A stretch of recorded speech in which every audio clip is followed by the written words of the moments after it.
પાછું છે ને મારો નાનો સાળો છે ને હાવ કામનો ચોર છે, આમ જો થોડુંક અમથું જ લીધું છે અને પાછું હાય કહેવાનું કહી દીધું છે ને પછી મેં બીજી બાજુ જોયું ને તો મારો મોટો સાળો જાય બંબુડા કાઢે, કારણ કે એને ખબર પડી ગઈ મને મારા જીજુ કે, એટલે થોડુંક અમથું લઈને ઈ ભાગી.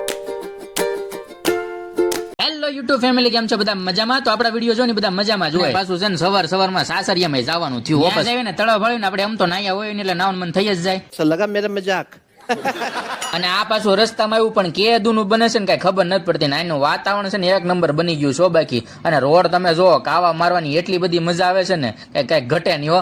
અને આપણે તો છે ને સ્પ્લેન્ડર ને હોની બદલે આજ તો છે ને 200 ઘૂસતા. પાછા ભાવનગર વાસીઓ હોય ને એટલે અહીંયા આવ્યા એવું બને જ નહીં ક્યારે, અહીંયા તો બધા આવ્યા જ હોય ને નજારો બાકી એક નંબર જ હોય. ગામડામાં જો નદીઓ જાય છે બે કાંઠે, બાકી જેને નાવું હોય ને એ પોગી જાય જો ને કે તમે પાછા રહી જાઓ. તમે આમ જોવો તો ખરી પાણી કેવું આછું તેલ જેવું પાણી જાય છે. મને તરતા નથી આવડતું, નકર તો હું ધૂપકો મારી જ જાઉં અંદર.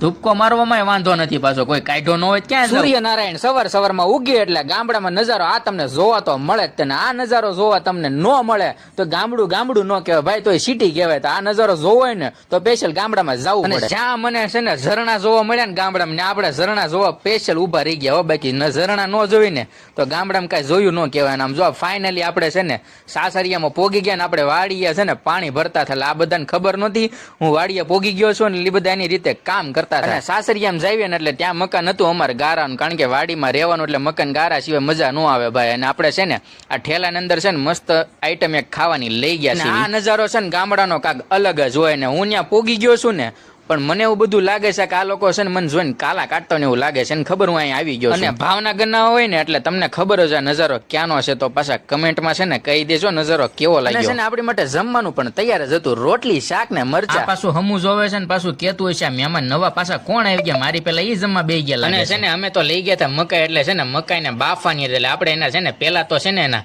પાંદડા આપણે છે ને કાઢવા પડે. તો અમારે છે ને મકાઈ છે ને અમારા મંત્રભાઈ ને બહુ ભાવે છે, એટલે છે ને તેની માટે મકાઈ લઈ ગયા હતા ને અમે ત્યાં મજાક મસ્તી પણ કરતા હતા. કારણ કે છે ને તેના મમ્મી છે ને વિડીયો ઉતારતા હતા. તે હું કોઈ એકાદી નંગેરું હતી કે નાના તમે રહેવા દો, હું નંગેરું નકર તમારું પાછું નામ સડી જાય. તે આપણે તે પાછી છે ને એના હાથમાં આપી દીધી. હું નાક તમ તાર એકાદી સૂટી મેઘ તમ તાર ભલે જે થવું થાય. મકાઈને મેક દીધી સાઈડમાં, કારણ કે આપણી માટે છે ને ગરમા ગરમ આદુ વળી ચા વીગી હતી, એટલે અમે મંતુભાઈ બધા ચા પીવા પણ બેસી ગયા. અને આપણી પાસે છે ને આપણા બા સાથે ગરમા ગરમ ચા પીવા પણ બેસી ગયા છે. બાને ખબર નથી હું વિડીયો ઉતારું છું, બાને એમ કે હું મજાક કરું છું. અને ગરમા ગરમ ચા પીવાની છે ને મજા જ અલગ છે. ને કાઠિયાવાડી ને છે ને ભાઈ ચા વગર તો હાલે જ નહીં હો. બાકી ચા એક નંબર બનાવી છે ભાઈ. અને ફાઇનલી છે ને આપણે મકાઈ બાફવાનો પણ વારો આવી ગયો છે. તો આપણે છે ને ફટોફટ સ્પીડમાં છે ને મકાઈ બાફવી પડશે, કારણ કે ભાઈ છે ને ભૂખ બહુ લાગી છે ને આપણે છે ને ફટોફટ કુકર ભરી નાખવી, કારણ કે મકાઈનું છે ને આપણી ફેવરેટ આઈટમ છે. બાકી આપણે કુકરે ભરી નાખ્યું ને પ્રમાણસરનું છે ને પાણી અંદર નાખવાનું, નકર ઉભરાઈને બારું એ વધુ પાણી ન પડવું પડે. ને આપણે મીઠું આપણે પ્રમાણસરમાં નાખશું, કારણ કે છે ને નકર મકાઈ ખારી થઈ જાય, એટલે પ્રમાણસરમાં જ મીઠું નાખવું પડે. અને પછી છે ને આપણે કુકરને બંધ કરીને સીધું મેકી દેવાનું છે ધીરા ગેસે. છે ને મકાઈને હરખી બોઇલ થવા, કારણ કે મસ્ત મકાઈ બફાય ને તો જ મજા આવશે ખાવાની. કારણ કે મારી તો ફેવરિટ આઈટમ છે, તમારી કઈ છે ને પાછા કમેન્ટમાં જણાવજો. મકાઈ બફાય ને એટલે અમારે થોડુંક વાડીમાં કામ હતું ને આ છે ને આખી ટીમ સાથે અહીં બે ગયા છે ને વિચારતા નવા મહેમાન કોણ આવે. નવા મહેમાનને છે ને કૂતરું ઝપટ ન બોલાવે ને પેલા આપણે છે ને નાથી નીકળી જવાનું છે. ને આ છે ને મારો હાળો શું કરે મને કઈ ખબર નથી પડતી, પણ દાંત કાઢીને પડતી ખબર પડી કે ભાઈ છે ને ગેમ રમે છે. ને આ પાછા ગેમ પછી કઈ ખબર છે ફ્રી ફાયર, જે રમતા ને પાછા કમેન્ટમાં કહેજો. વાડીમાં રેવીને ભાઈ એટલે છે ને ગારાની મજા પણ અલગ જ છે. ને ભાઈ નું ધ્યાન ફોનમાં છે ને ભાઈ ગેમ રમતા જાય છે. અને કુવા આખા ભરેલા પાણીના છે, કારણ કે છે ને અમારી ભેંસું થઈ છે ભૂખી, એટલે અમે ઝાર લેવા જાવી છે. હું મારો સાળો પાછો હું મારા શાળાને કહું છું પાછો નીચે જોઈને ચાલ જ્યાં એના પાણી ભર્યું છે ને, પણ ના એનું ગેમમાં ધ્યાન છે હજી તમે જુઓ. અને છે ને આપણા આંબામાં અત્યારે કેરી તો આવી ન ભાઈ.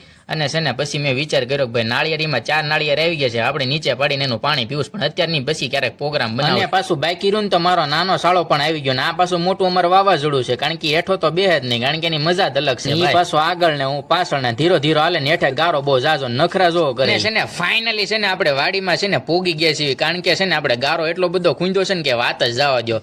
અને મારા બે શાળા કામ કરે છે ને હું એનો વિડીયો ઉતારું છું, અને વિડીયો તો ઉતારવો જ પડે, કારણ કે બે કામ બહુ કરે છે આજ. અને છે ને અમારી ભેંસ ભેંસું ભૂખી થઈ છે ને એની માટે આપણે છે ને વાડીમાં ઝાર લેવા આવ્યા છીએ અને તમે પણ જો બે ભાઈઓ કેટલું બધું કામ કરે છે અને પાછું છે ને મારો નાનો સાળો છે ને હાવ કામનો ચોર છે આમ જો થોડુંક અમથું જ લીધું છે અને પાછું હાય કહેવાનું કહી દીધું છે ને પછી મેં બીજી બાજુ જોયું ને તો મારો મોટો સાળો જાય બંબુડા કાઢે કારણ કે એને ખબર પડી ગઈ મને મારા જીજુ કે એટલે થોડુંક અમથું લઈને ઈ ભાગી ગયો બે શાળા આગળ જાય છે ને આપણે એની પાછળ જવાનું છે કારણ કે ગારો બહુ જાજો છે કારણ કે આપણે આવ્યા ત્યાં પાછું જવાનું છે શેઢે એટલે ગારા મળવું નથી ભાઈ અને આ મારો નાનો સાળો છે ને બહુ ડાયો છોકરો છે સમજો મસ્ત મજાની મકાઈ બફાઈ ગઈ છે ને ગરમા ગરમ છે એટલે આપણે દાજીને એની માટે ફટોફટ આપણે કાઢી લઈશું વાડીમાંથી આવ્યા ને એટલે આપણી મકાઈ પણ બફાઈ ગઈ છે ફાઇનલી છે ને આપણે રોડ ઉપર ચડી ગયા છીએ ને આપણે બાકા ચીકી બોલાવી જો તમને અમારા ગામડાનો વિડીયો ગમ્યો તો લાઈક શેર અને ફોલો અને સબસ્ક્રાઇબ કરવાનું પાછો ભૂલતા નહીં હો.